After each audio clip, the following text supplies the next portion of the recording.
You are not aging, you are leaking, slowly, every single day, through habits so small you never bothered to notice them.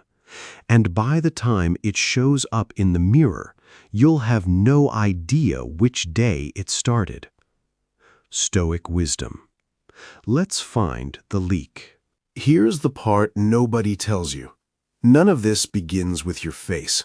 It begins with a choice, repeated so many times it stops feeling like a choice at all.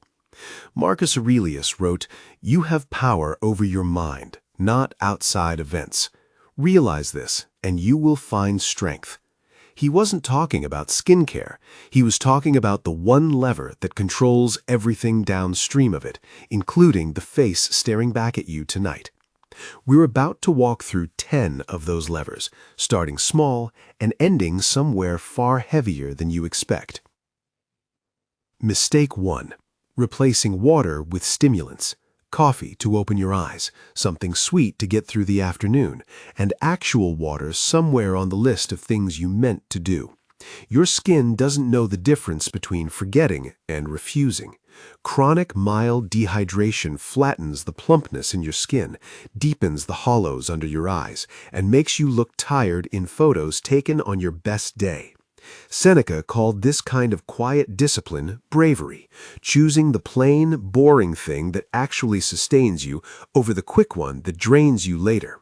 This one is easy to fix. The next one isn't. Mistake 2. A spine that's forgotten how to hold itself up. Hours hunched into a phone, shoulders rolling forward, chest folding inward, until that posture stops being something you do and becomes something you are. It doesn't just read as tired in a photo, it reads as defeated in person. And it does something worse than that. It compresses your breathing, which lowers your baseline energy all day long, every day, without you ever tracing the cause back to your neck. Muscles hold memory the way minds do. A shoulder rounded forward for 10 years doesn't snap back just because you remember to sit up straight for a photo. It has to be retrained the same slow way it was trained wrong in the first place.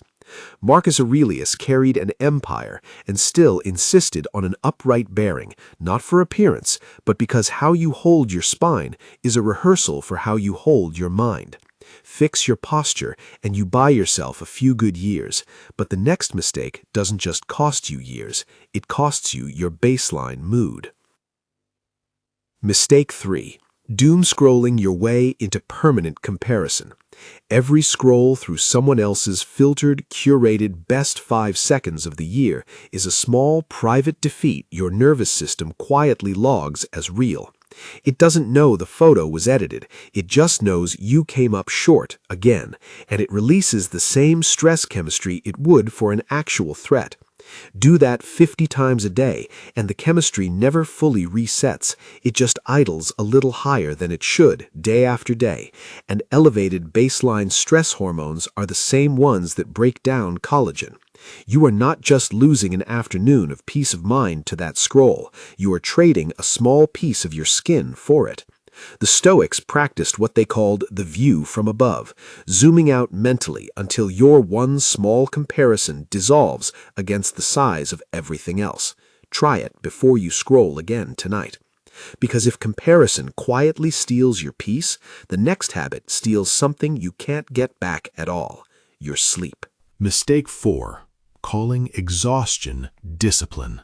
5 hours of sleep worn like a badge. You tell yourself it proves you're driven. It doesn't. It proves you don't yet know what deep sleep actually does, which is release the growth hormone that repairs your skin, clear the inflammation built up during the day, and reset the stress hormones that would otherwise stay elevated until tomorrow. Cut that process short night after night, and you are not saving hours, you are borrowing them, at an interest rate that shows up first under your eyes and later in everything else. 2 rough nights your body can absorb quietly. 2 years of them and it stops absorbing and starts adapting, resetting your hormonal baseline around exhaustion as if that were simply normal now. Zeno of Citium taught that a good life meant living in agreement with nature. There is no version of nature where permanent exhaustion is the toll for ambition. But even sleep debt is repairable. What's coming next is quieter and far harder to undo because it isn't happening to your body. It's happening to your face while you're not even paying attention. Mistake 5. The jaw that never fully unclenches. Watch someone who decided a long time ago never to say what they were actually angry about. The jaw tightens, the brow lowers half a centimeter and stays there, the mouth flattens into a line that doesn't relax even in sleep because the muscle has forgotten how. Hold that tension long enough and it stops being an expression and becomes your face's resting architecture. The Stoics never taught suppression, they taught examination. Ask whether the anger serves justice, and if it doesn't, let it move through you instead of storing it in your jaw.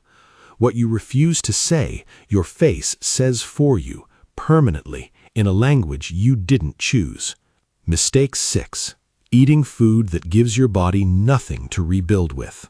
Processed meals, sugar spikes, dinner eaten standing in front of a screen.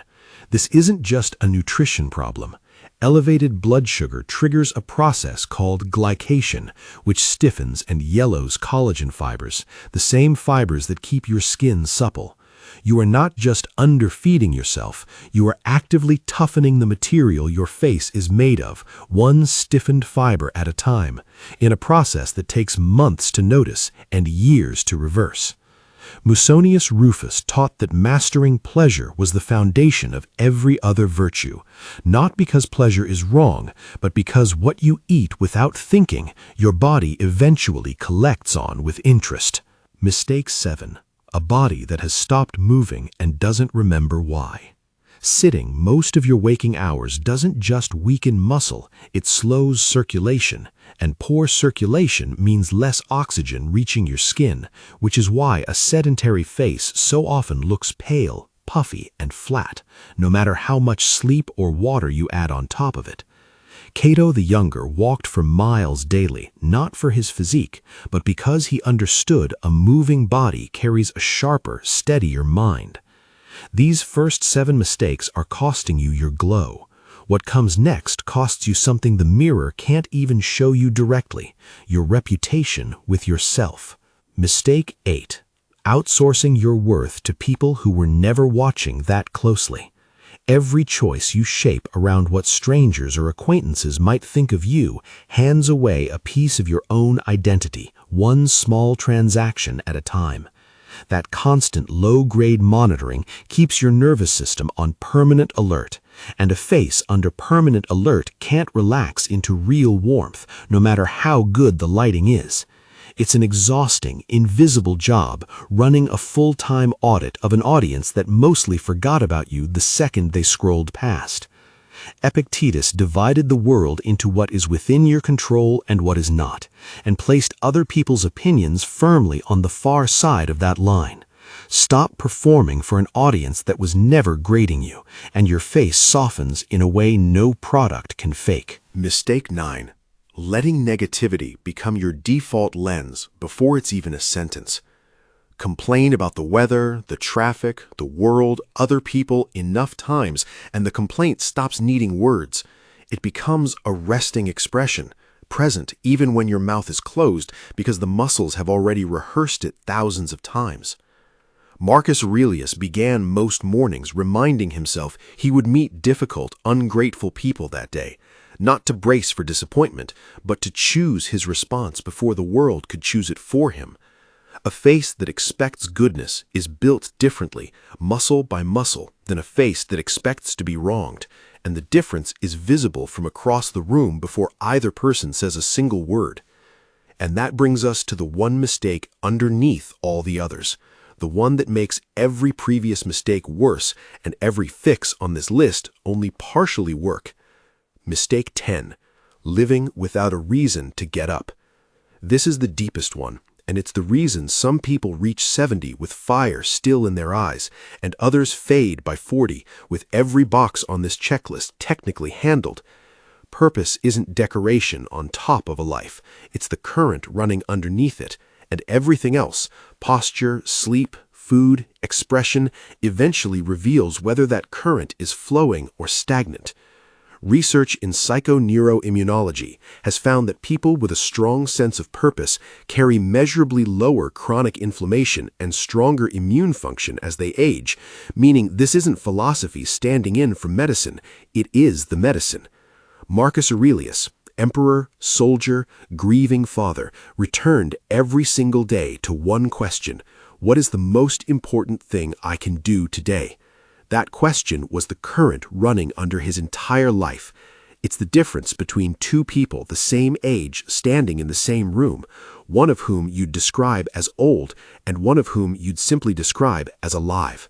Find yours, and it runs under your face too. So here's what actually happened over the last 10 minutes. It looked like a list about appearance. It was never about appearance. Every mistake on this list, water, posture, comparison, sleep, anger, food, stillness, other people's opinions, negativity, purpose, is really the same question wearing 10 different masks. How honestly are you actually living? The Stoics reduced the whole answer to 4 virtues: wisdom, to see clearly what matters and what doesn't; justice, to treat yourself with the same fairness you'd extend to anyone else; courage, to face what you've been avoiding instead of managing around it; and temperance, to master your habits instead of quietly being mastered by them. Practice those 4, imperfectly but honestly, and your face stops being something you manage and becomes something you simply live in. This isn't a checklist to master all at once. It's a direction to lean toward a little more each week than you did the week before. 1 task tonight, not 10. Pick the single mistake on this list you recognized before I even finished the sentence. Write it down. Write 1 specific thing you'll do differently tomorrow, not a total overhaul, 1 honest correction. That is the entire method behind the meditations. Not 1 dramatic transformation, but small, private corrections, written down night after night for years. If something in this shifted for you, hit like. It's the only signal that tells us to keep making this. Tell us in the comments which mistake you recognized first. If someone you know is quietly fading and doesn't know why, send them this. Subscribe to Wisdom of the Stoics for more every week. One last line from Marcus Aurelius to leave you with. Waste no more time arguing about what a good man should be. Be one. Not tomorrow, not when you feel ready. Begin now. We'll see you in the next one.